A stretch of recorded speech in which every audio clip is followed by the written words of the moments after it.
This is Pet Life Radio. Let's talk pets. Let's talk about pets, baby. Let's talk about ticks and fleas.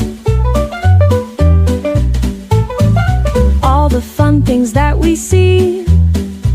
Smart tips and tricks guaranteed.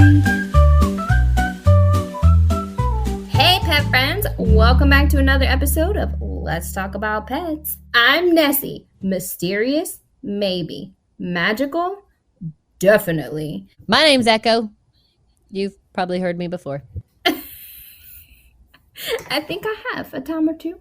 I might know some. What we've decided to do is break it into 3 parts to finish our toxins. What are we finishing? Our episode on toxins.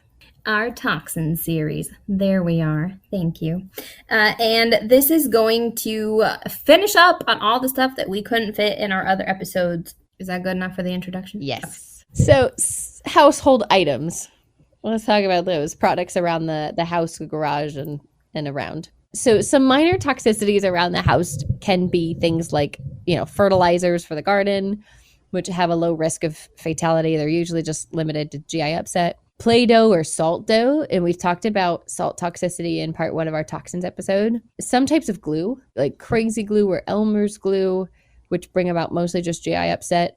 Although, Gorilla Glue can expand after ingestion, and as little as like 1 to 2 tablespoons can cause a foreign body blockage, which is way more serious. So I didn't know that. Low lights are also toxic, though usually they're only minimally so because of the bitter taste. So they don't really like to eat it, but it can bring about GI upset. If it gets on the skin, that's going to be the bigger problem, especially if like self-grooming animals like cats, and they can orally ingest it over and over again as they continually clean themselves. Things like plug-in air fresheners can be dangerous if ingested, or like if a pet rubs up against it and gets the liquid on their skin. Snail and slug bait can be fatal, with death occurring within hours of ingestion. So that was a big one.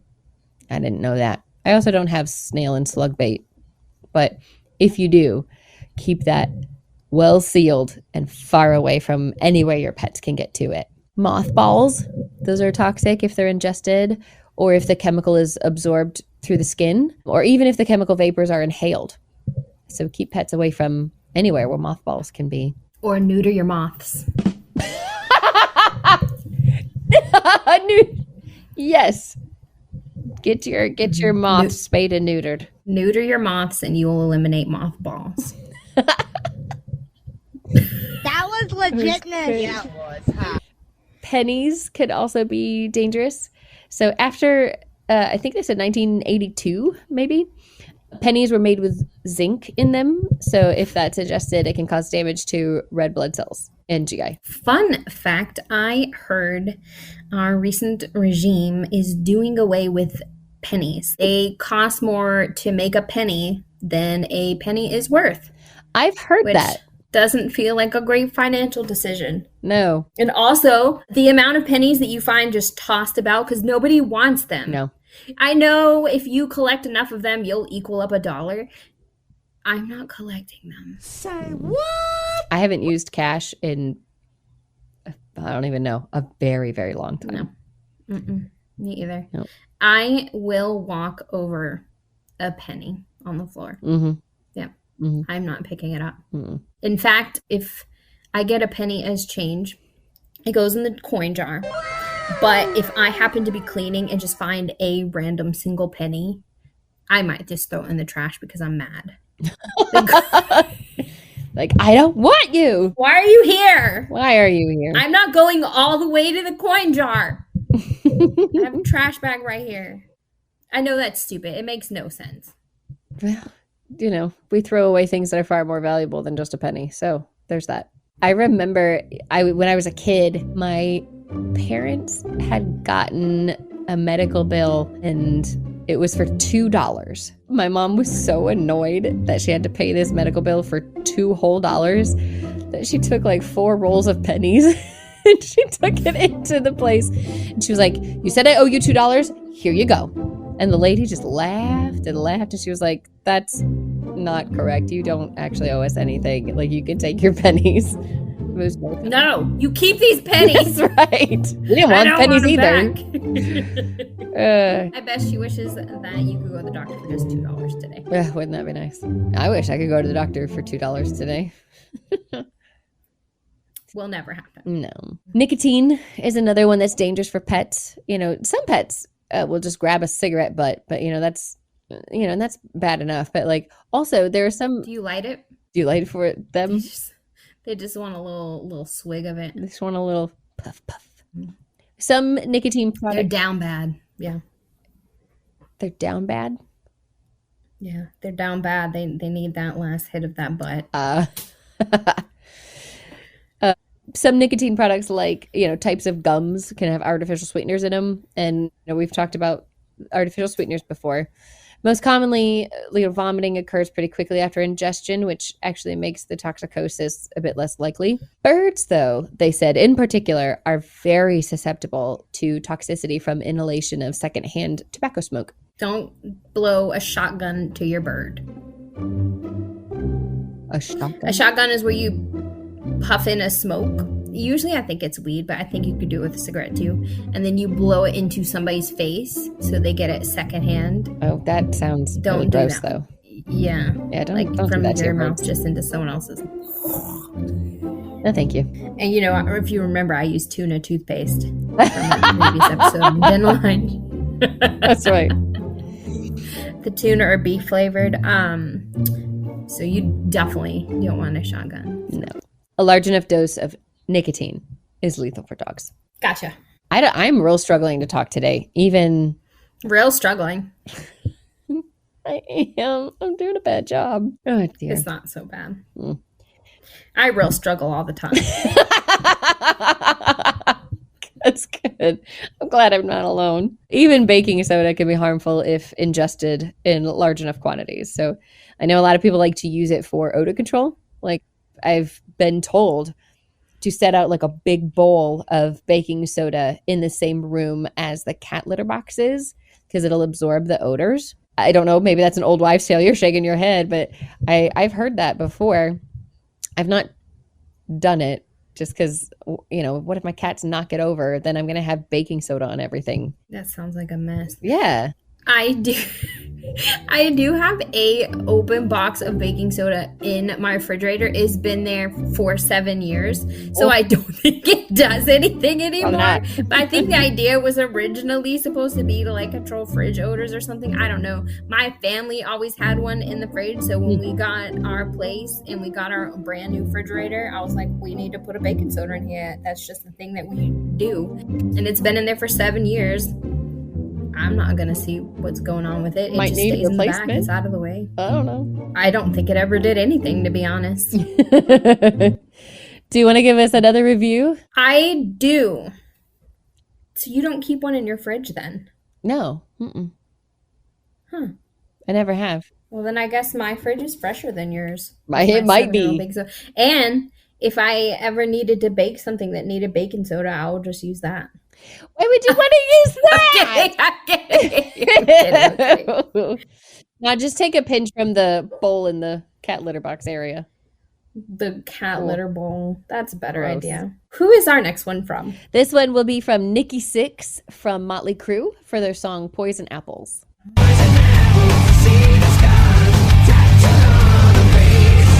Poison apples. Well, what's her name again? Nikki Sixx is a guy. Nikki Sixx. Him. My bad. Nikki. He, him. So Nikki left a review for a dog park called Trout Lake Off Leash Area in Vancouver, Canada. Oh, hello, Canada. They hate us right now. They do. That's not our fault. Don't No. blame us. No. We still like you. Yeah, we love you, Canada. Please don't be mad at us. Yeah. I have a 2-star review from Sir Nicky. And he said, rotten, with misbehaved dog owners, overrun by drum circles, not a fan. I appreciate that he noticed that the misbehavior came from the dog owners, not the dogs. Polite dogs, bad owners. It was overrun by drum circles. What does that mean? So in movies, it's usually where a bunch of like, I want to call them hippie type people that are probably like, they seem like they're still in the 70s era, Okay. sit in a circle, and some of them have drums, and they chant and sing together and maybe pass a peace pipe around. Okay. Apparently they're doing that in this park in Canada, everywhere. Interesting. You guys must have a lot of drums in Canada. An abnormal number of drums. So many that people get them and collect in groups at this dog park. Maybe it's actually a drum park and he misread the sign. Ooh. It's a trout park, first of all. Well, that seems unrelated. They both are wrong. Those trout have every right to kick both of you off their property. That's right. This is a trout park. Your drums are bothering them. Your misbehaving owners are bothering them. The dogs can stay. The dogs can stay. I bet the dogs try to catch the trout. Although he said that it was the owners that were misbehaving and not the dogs. So maybe the dogs don't try to catch the trout. No. I don't think they would. No. No, they're not bears. That's true. I have not personally had a dog that would catch fish, but I have had dogs that tried. I have not. Gosh, I had forgotten I had this memory. When I was a really little kid, I lived in South Carolina, and we had a neighborhood festival every year when school got out, and they would have the games and the blow up bouncy castles and stuff like that. So we would have this festival or whatever. They would have games where the prizes would be goldfish. And so they had those little plastic kiddie pools of goldfish, and then, they'd pick one up and give them as prizes. And I remember one year, and I did not see this with my eyeballs because I feel like as a child who loved all animals, this would have just scarred me. So I didn't actually see it, but I do remember a big commotion, a ways away. And I remember being told that what had happened was somebody brought their dachshund to the event, and it had seen the goldfish and just reached in and grabbed one and killed it. Ate it, maybe? I don't remember. But I had forgotten about that. Isn't that crazy? Wow. That's a wild thing to happen. I just didn't think that they were out here fishing, Probably not intentionally, no. And I feel like that's a very dachshund kind of thing to do. Yeah, that does seem a little dachshund-like of them. I know retrievers, they'll go to the water to retrieve the ducks that their hunters have done, but I've never seen anyone send their retriever in to retrieve a fish. I wonder if that's a thing that pets are taught to do, if that's an event. So the ACVP, which is the American College of Veterinary Pharmacology, it's where a lot of the information from today's episode came from. They have a bit of a warning about CBD oil. So I thought that was interesting. Did I say that weird?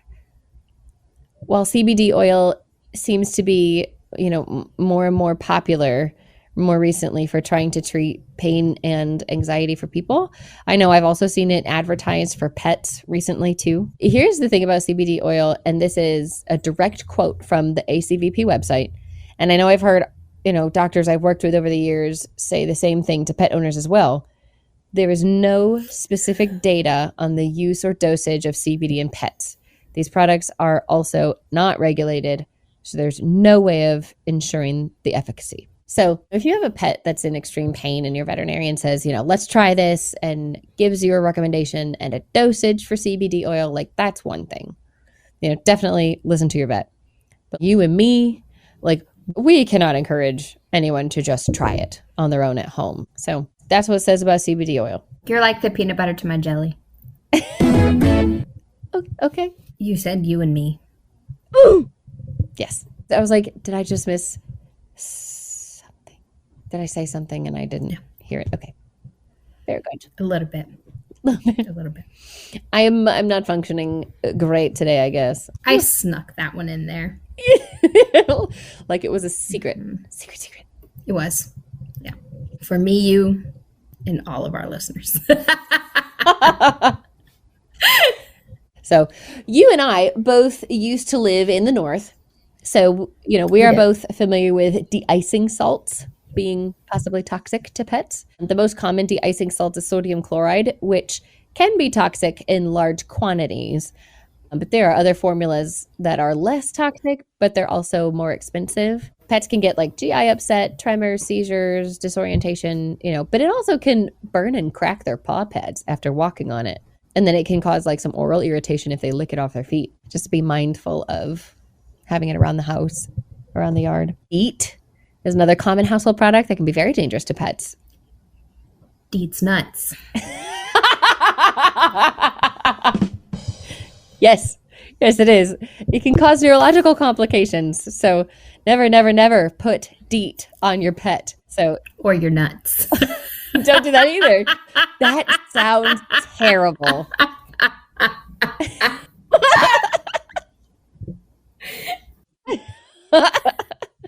It's good advice, though. I couldn't resist that one. Symptoms include skin irritation, increased drooling, vomiting, tremors, difficulty walking, increased agitation. Probably Right. because she put it on DEET's nuts. That's very agitating. Ethanol is another one, which is an alcohol product found in things like hand sanitizers. So if ingested, like this can cause low blood sugar, decreased blood pressure, and dangerously low body temperature. I did not know that, but that's kind of scary. Similarly to CBD oil, the ACVP also cautions against the use of essential oils with pets. There is a variation with the toxicities of different types of oils, as well as a wide range of concentrations. There has been an incline of popularity of more concentrated essential oils, some going as high as 100%. Cats, rabbits, guinea pigs, and hamsters tend to be more sensitive with dermal exposure due to their increased risk of oral exposure via grooming. Birds are more likely to suffer the respiratory effects than other animals due to their specialized respiratory system. Symptoms can range from ataxia, muscle weakness, depression, behavior changes, and then in severe cases, we can see hypothermia and collapse. And again, this is something like if you've discussed it with your veterinarian and they are recommending an essential oil and they give you the dosage that is safe for your pet, absolutely follow the directions of your veterinarian. Peppermint oil is specifically toxic to cats and birds if ingested or inhaled. And some formulations like wintergreen oil has a derivative of aspirin, which is, like we just talked about, it makes them even more dangerous for cats. Tea tree oil specifically has been marketed for use on dogs, cats, ferrets, and horses to treat external parasites. I've seen that. Though appropriate dilutions of tea tree oil can be used, it is extremely important to talk to your veterinarian to get the appropriate concentration and dose for use, really for any pet. And due to intoxication, 100% tea tree oil should never be used on any animal. It is especially dangerous for birds. I used to have a tea tree oil shampoo I used, and it made my head tingle. Bruh. My favorite medicated shampoo was this, I think it was the Esprit brand tea tree oil shampoo and conditioner. I loved it. I used it on myself, which was a really bad idea. It dried out my hair real bad, but I loved it. I am concerned if it makes my head all tingly, what that's like to an animal. If they're like, why am I tingly? I don't know. Do you have another review? What's this tingle business? Yes. Tingle business. Do you have another name? I do. Tingle business is actually a name that I would like to continue. We need to find something great to call tingle business. I have ideas. I should not voice them. We'll talk about them later. Yeah, off the podcast. Off mic. How about Angus Young from AC/DC for their song Inject the Venom?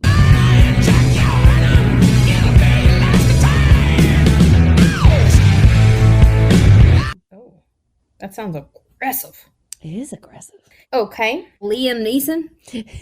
Angus Young. Angus Young. I was close. All right. You were so close.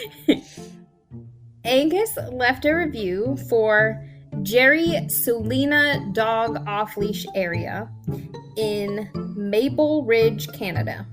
We love Canada. Yeah, we do. If y'all wanted to send us some Canadian maple syrup, come find us. Oh, not in real life, online. Don't come to my house. Please do not actually come find me with a box and some syrup in it and be like, hey, I found you. got you some syrup. And then I might be like, no thanks. But come find me online and we could talk about it. Talk about it. I mean, that would be very far for anyone from Canada to come down here. But I'm not gonna test it. So, anyway, it is a 2-star review. Okay. From Angus. I wish there were signs with maps that showed the layout and where I am on it. I ended up walking much further than I intended, and I had to backtrack in the rain to find where I had parked. I wonder if he ever found his car. I also don't know why you would give 2 stars to a park because you chose to go there when it was raining, Angus. And you got lost. And you got lost. Like, you need to have a better sense of direction. Where's your GPS? Didn't you put a pin when you parked? Can you do that? Yeah. I do it when I go downtown. I put a pin on I my didn't know that was a thing. Google Maps. Yeah. You put a pin down and then you can go wherever you want. And you're just like, hey, where's my pin? And then it'll get you back to your car. Okay. Mm-hmm. I've lost my car many times. There you go. So as soon as you park, you just long poke, long touch, and then Long poke. long poke. Mm-hmm. Good to know. Yeah. You would have never lost your car if you knew what I just learned today. That's right. If you had known how to drop a pin, you would not lose your car. Also, don't drop an actual pin at the dog park. No, that'll hurt somebody's tootsie. It's a bad idea. Yeah. It's the figurative pin on a map on your phone. Yes. Angus, I think you did a bad job here. You lost your car. You went there in the rain. Here's the thing.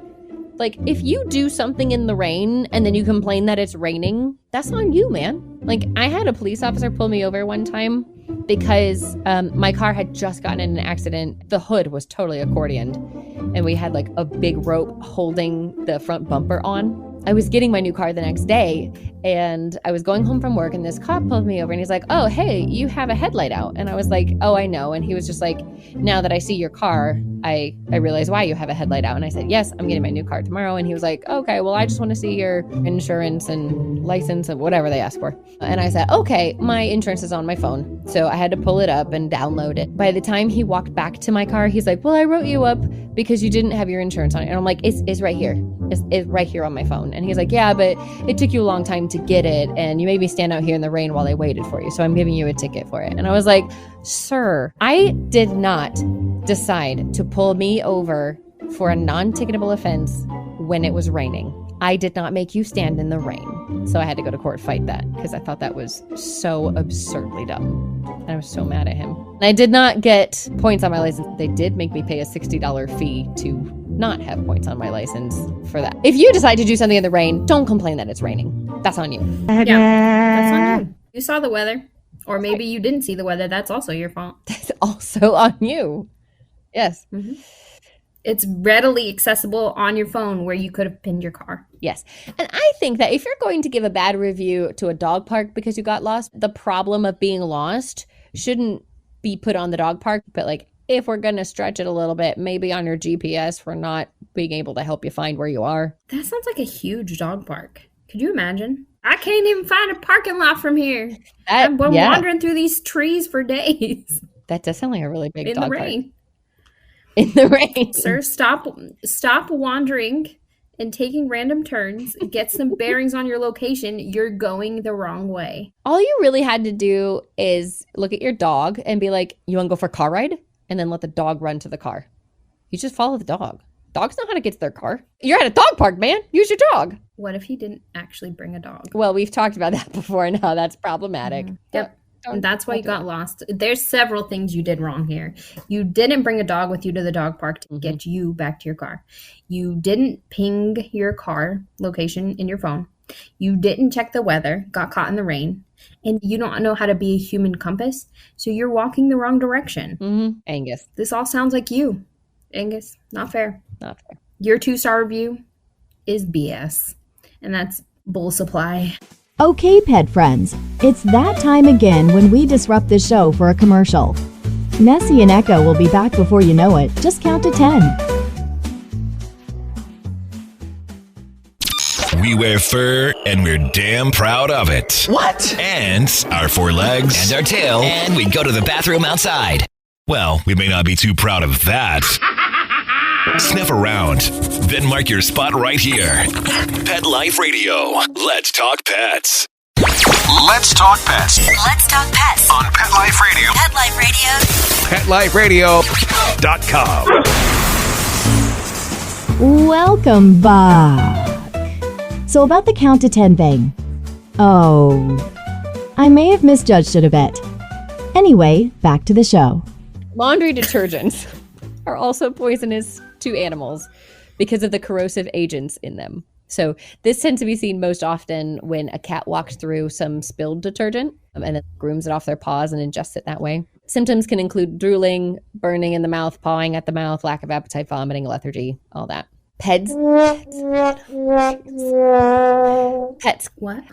I'm yelling at myself. I'm just scolding myself in that disappointed dad whisper where I'm just like, oh, I did so bad. Pets can also get lead poisoning. Be aware of lead paint and lead contaminated dust and soil, but also like car batteries, linoleum, plumbing materials, lubricating compounds, putty, tar paper, lead foil, golf balls, pencils, and even fishing supplies are common objects with lead in them that curious pets can get into. This one, the next one, lithium ion disc batteries was really, really surprising to me because when ingested, they can cause an electrical current flow within the gastrointestinal tract, leading to death of tissues within the body and ultimately death of the animal. Early symptoms can include sores on the animal's gums or teeth discoloration, increased saliva, refusal to eat or drink, abdominal pain, abnormally pale skin and gums, swollen abdomen can happen later. Like that's a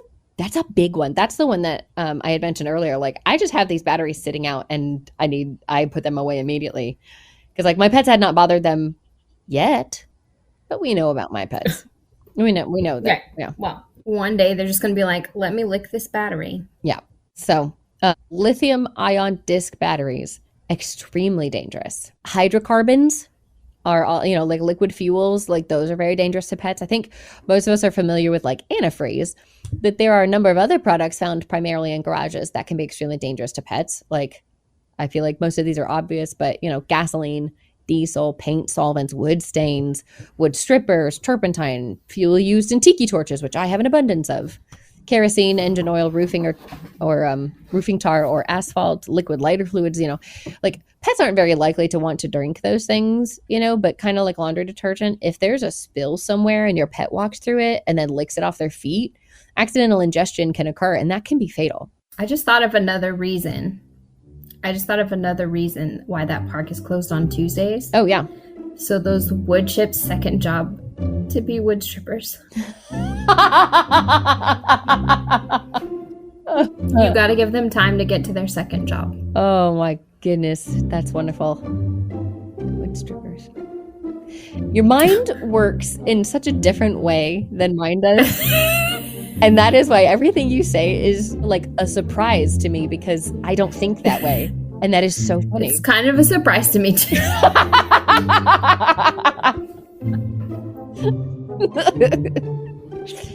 Oh dear, I know that wasn't a whole lot of information, but let's do another review because I'm having a good time. That is a wonderful idea. Do you have another name for me? I do. I have Ronnie Van Zant from Leonard Skinner for their song Poison Whiskey.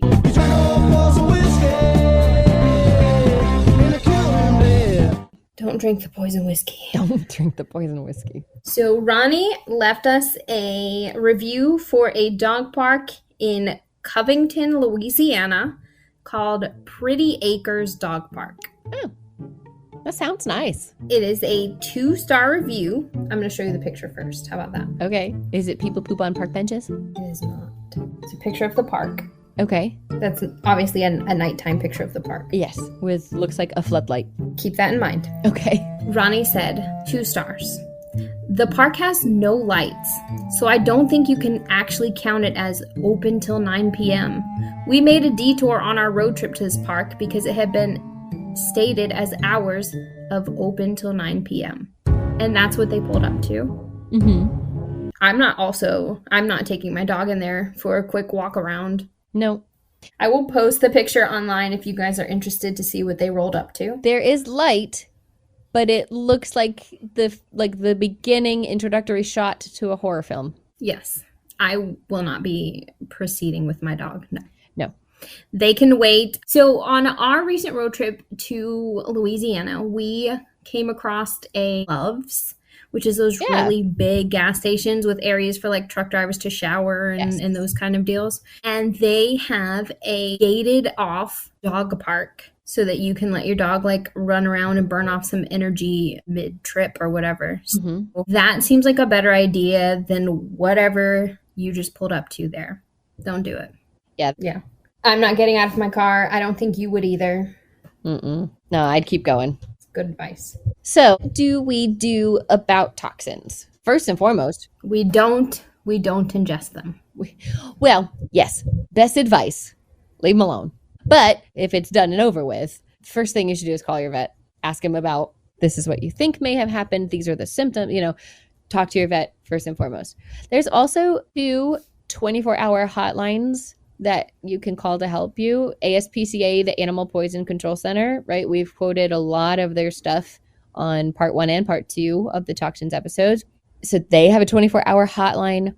The Pet Poison Hotline, which is another 24-hour animal poison control service. You can call either one of those places. I do know that ASPCA, the last time I had to call, I think I paid about $100. But when you call, you want to be ready to provide information about the animal involved. You want their species, their breed, their age, their gender, their weight, if you have it, any symptoms that you've noticed so far, whatever it was they were exposed to, if you know what it was, or if you even think that it might be, the amount of whatever it was that they ingested, and how long it's been since that exposure. And it can also be helpful to have like any product packaging, or if you have a container nearby for reference. Those are also very, very helpful things, because that's going to be a huge part of what determines if this is something that, needs to be hospitalized. Is this something that needs emergency treatment, or is this something that maybe you can just kind of watch the symptoms at home and have symptomatic control.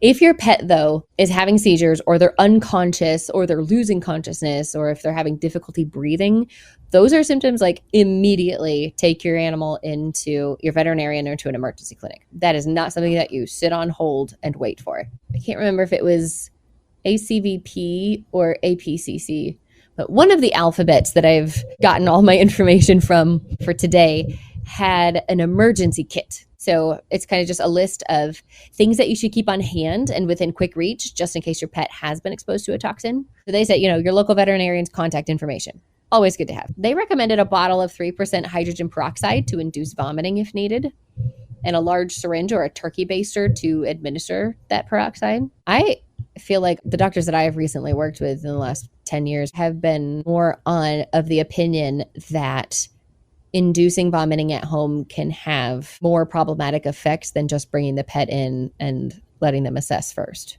But I mean, maybe you'll call the poison hotline and that's what they tell you to do. So having it on hand could be helpful. Saline eye solution to use as flush if they were exposed to harmful substances in their face.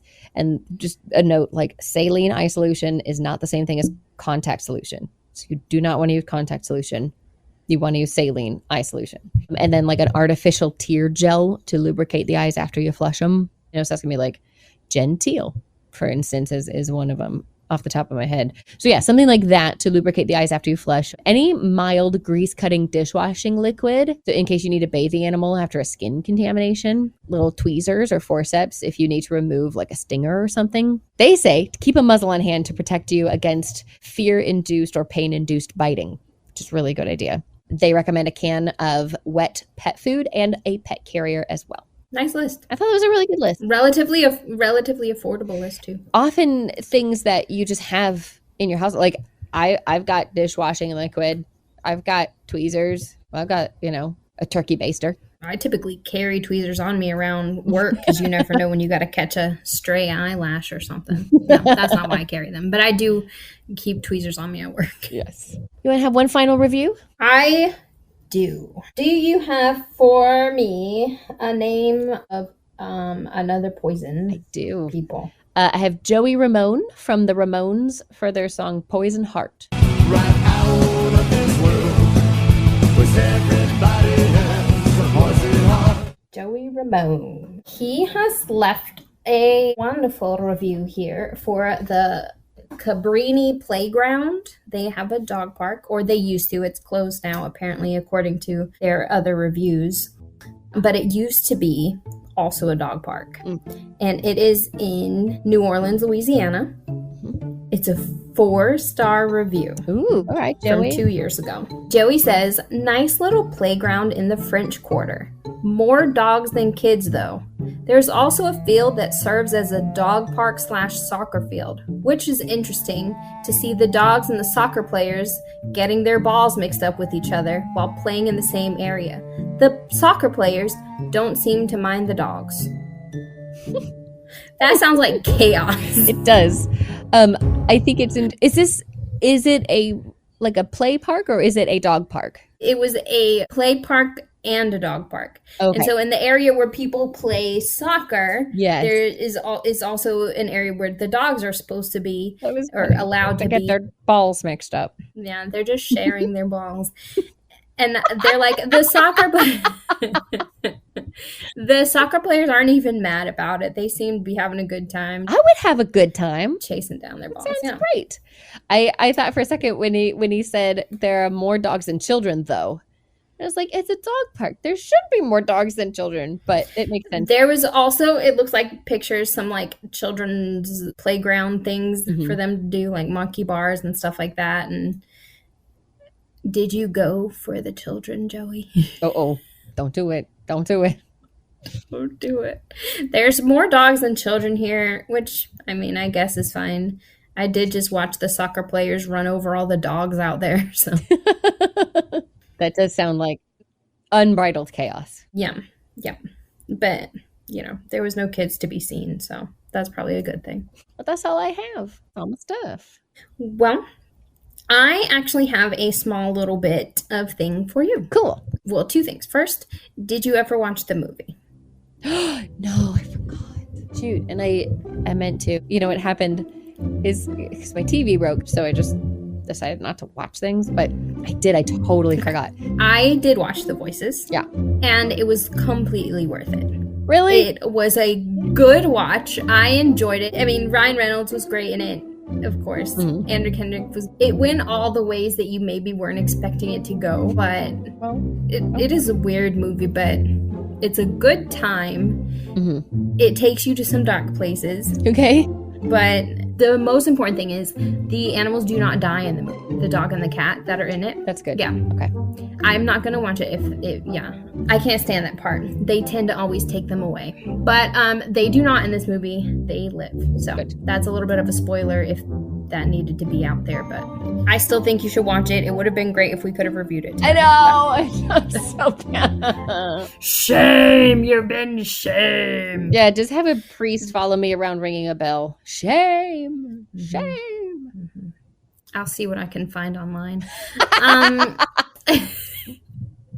And the other thing, I found a few common myths about toxins online that were debunked by the ASPCA. Okay. We did cover some of the content already, so this is a little bit of a review. Okay. This is the ASPCA Animal Poison Control Center. And they basically picked out the most common, what they called in their own article, the wacky and downright wrong theories that people have on some toxins out there. Okay. Rumor number 1, garlic is a natural way to get rid of fleas.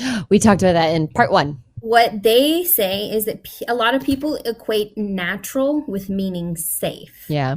And that is not always the case. The simple answer from the ASPCA is no garlic treats fleas. It just is not a thing. It can, however, of course, cause hemolytic anemia. And for dogs, we talked about the amount of exposure. Don't risk it. Don't sit there and count out your grams of garlic. And in cats, any exposure is risky. So garlic does not treat fleas. Stop it. Stop it. Rumor number 2, ingesting mouse bait will cause an animal to seek water. And when the animal drinks the water, that's what activates the poison. Have you heard that before? No. I have. This is a common myth that they believe was started because people want to believe that when they put out this mouse bait, that they are not going to in turn have dead mice in their house. So when they think that the mouse leaves their house to seek out water and then the poison is activated and then they die off their household premises, they're less scared of the idea, right? Oh. It's basically a lie that people started telling themselves so that they don't think they have dead mice under their house or whatever. So, no, water is not needed to activate the poison. The 3 most common types of bait in the U.S. used are anticoagulants, bromethrin, and a C1 that I'm going to attempt, but it's going to be wrong, so don't hold me to it. Chlorocalifenamina. How you spell which that? Is wrong.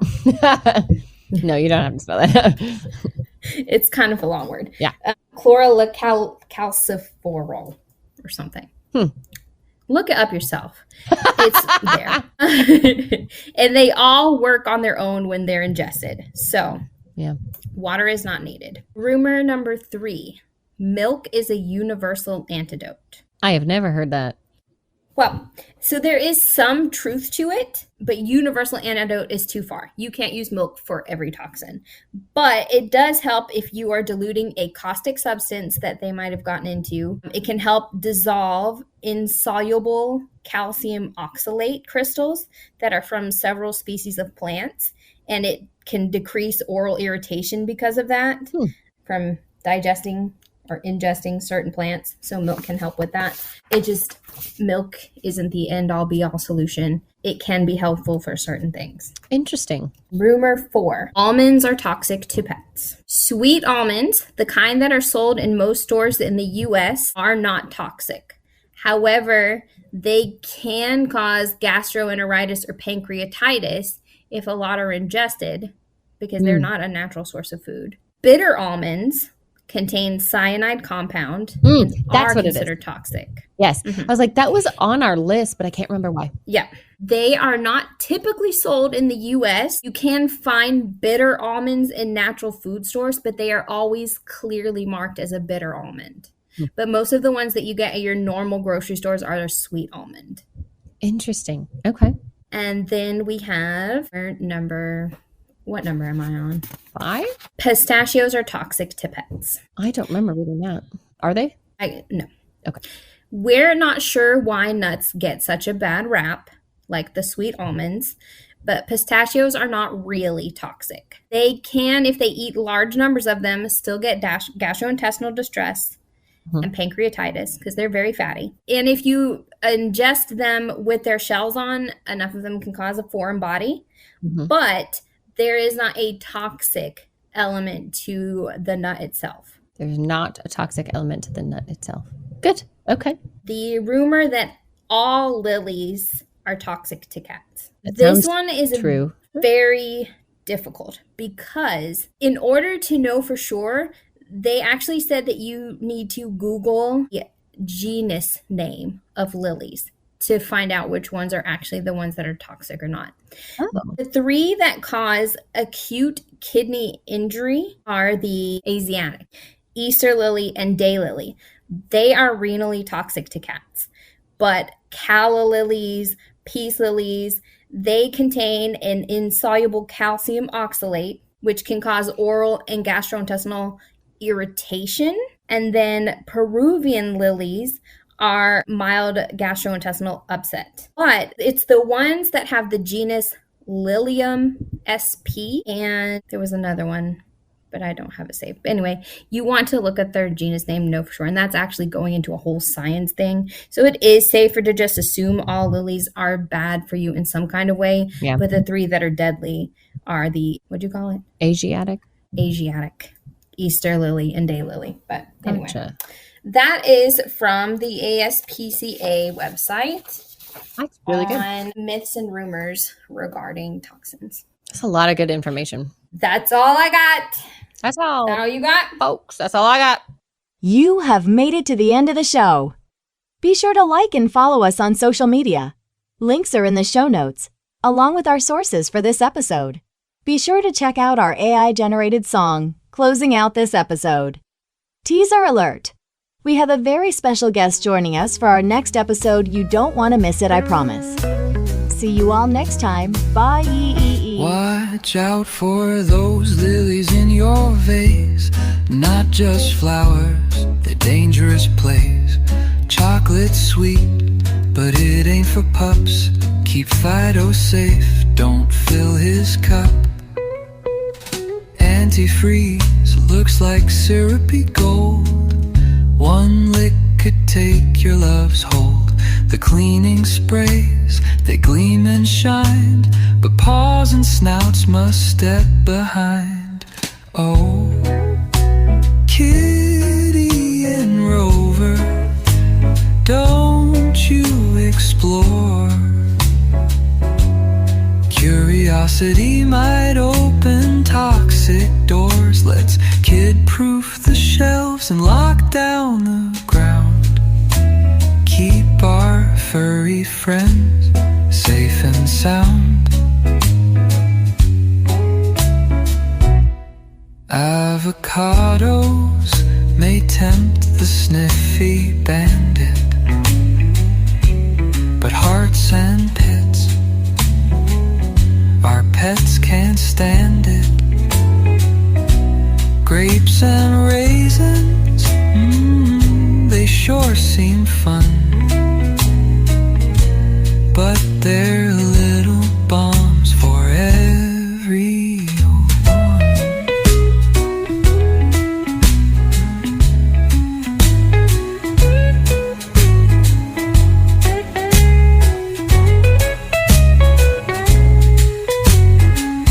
Bleach and booze, oh how they glare, but danger's lurking everywhere. From your countertops down to the floor, one little sip and they'll cry no more. Medicine spill and glow so bright, paw pals don't know what's wrong or right. Hide them high in your secret stash, or risk a vet visit costing you cash. Let's Talk Pets, every week on demand, only on PetLifeRadio.com.